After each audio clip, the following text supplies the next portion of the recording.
Ji. Tanya, wanted to know about the project. What does the project implicates and what kind of character you playing in this project as such?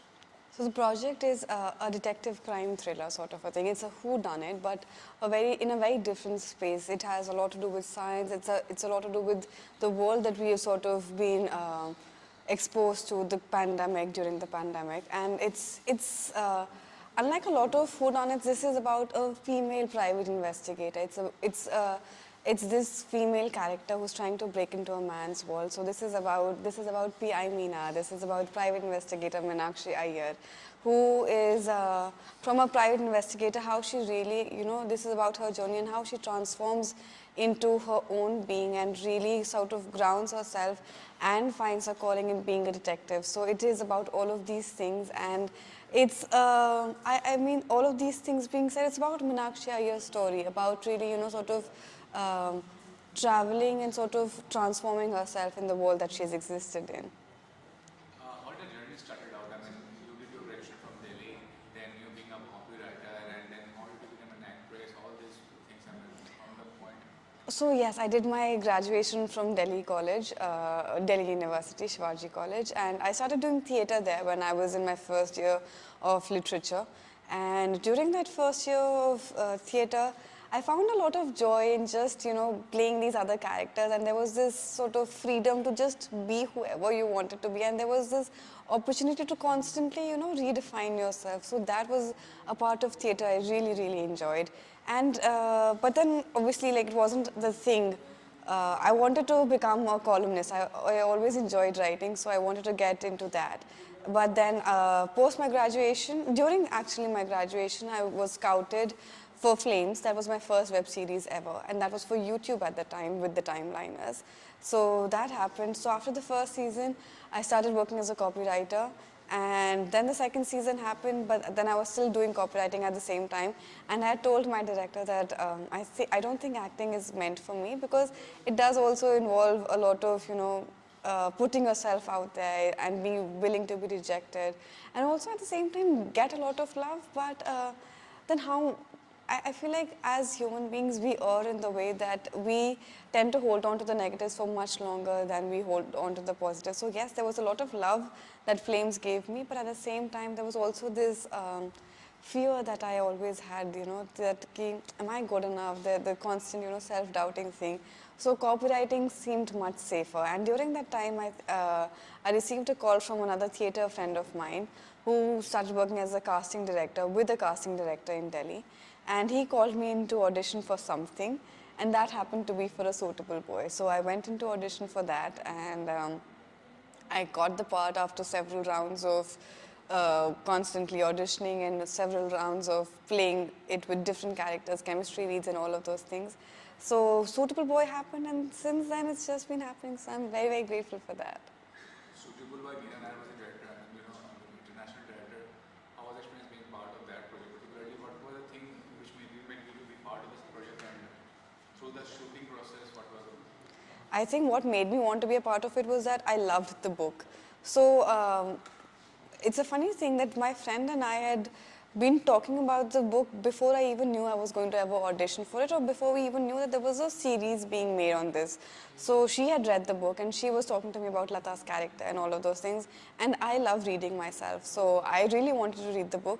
And when I went into audition, I told my friend that it's so funny because I mean it's uncanny that I was discussing this book with my friend like just a few days ago.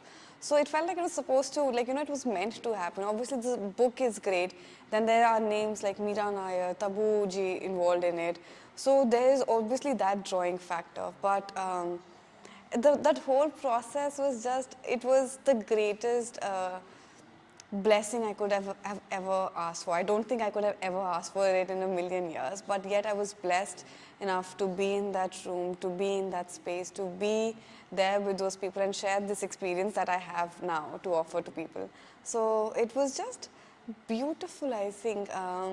It was surreal. I still look upon it as, like, one of the one of the greatest things that has ever happened to me in life. So I look upon it with so much happiness. It fills my heart. It fills me with joy. So that was Suitable Boy for me. But one of your reviews mentioned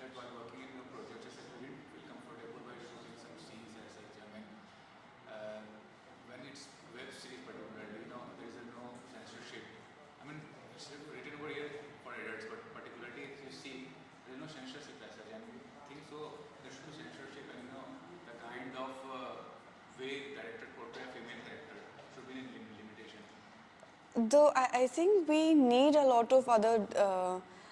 There was never discomfort. I don't think discomfort in the sense that I am pushing my own limits, but not in the sense how the female character is being portrayed. That was never, I think, a topic even for discussion because they did it with such like they did it with such grace. They did it so delicately. They did it so beautifully. I don't think we've seen such a beautiful female character. I think so. I think it was dealt with utmost elegance, and it was dealt with sensitivity, which I think we lack when because we don't see a lot of female characters taking the lead. So I think that was never a topic for discussion. When it comes to censorship, I think that is for the creative to decide how they want their story to be told and what they want to what they want the audience to feel with it. So that I really don't think I can be the one answering that question. So, but yes, there definitely needs to be a sort of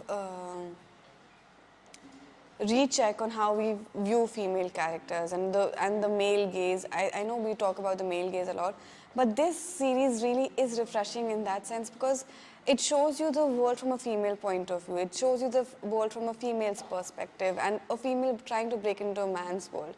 So when you talk about female characters being portrayed, like how they've been portrayed so far, and then there's something like a Meenakshi Iyer who's not perfect, who doesn't care really about how she looks, who's so flawed in her own being, but so ultimately comfortable with it.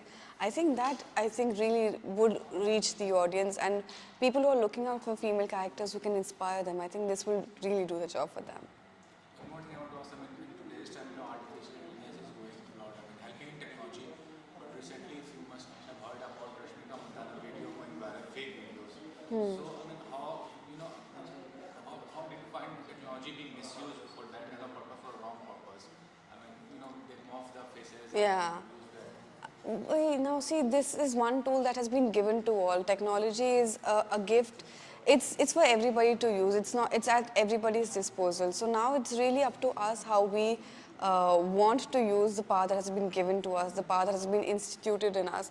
It's really sad that these things are coming up now.